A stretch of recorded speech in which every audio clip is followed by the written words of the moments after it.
So, bought a box of 1989 Topps baseball. Having my son. Look, wait, hold on. I gotta put that down. Or better yet,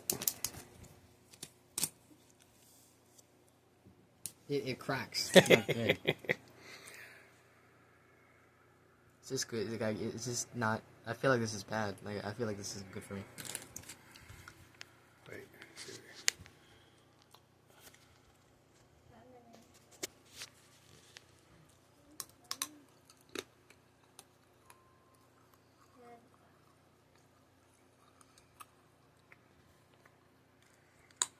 It doesn't taste good.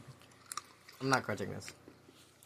Okay, if you buy a box of, oh god, if you buy a box of old baseball cards, you don't need to go.